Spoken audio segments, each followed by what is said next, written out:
தமிழும் உங்கள் தமிழ் தேசிய செய்தியில் மிக விரைவில்.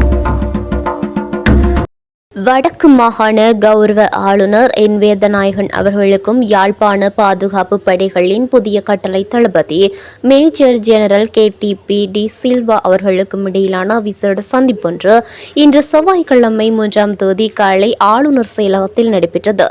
யாழ்ப்பாண பாதுகாப்பு படைகளின் கட்டளை தளபதியாக கடந்த 27ஆம் தேதி கடமைகளை பொறுப்பேற்றுக் கொண்ட மேஜர் ஜெனரல் KTP சில்வா வடக்கு மாகாண ஆளுநரை இன்று சம்பிரதாயபூர்வமாக சந்தித்து கலந்துரையாடினார்.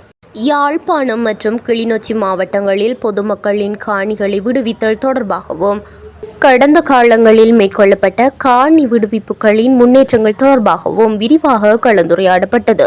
பாதுகாப்பு தரப்பினரின் கட்டுப்பாட்டில் உள்ள விவசாய பண்ணைகளை விடுவிப்பதற்காக முன்னெடுக்கப்பட்டுள்ள முயற்சிகள் மற்றும் அதற்கான சாத்தியப்பாடுகள் குறித்தும் இதன்போது ஆராயப்பட்டது. பாதுகாப்பு தரப்பினரால் நிர்வகிக்கப்படும் வர்த்தக நிலையங்கள் தொடர்பாகவும் ஆளுநரால் இச்சந்திப்பின் போது சுட்டிக்காட்டப்பட்டது. மேலும் பாதுகாப்பு தரப்பினர் கடந்த காலங்களில் வழங்கிய ஒத்துழைப்புகள் குறித்து இதன்போது கருத்துக்கள் பரிமாறிக்கொள்ளப்பட்டன.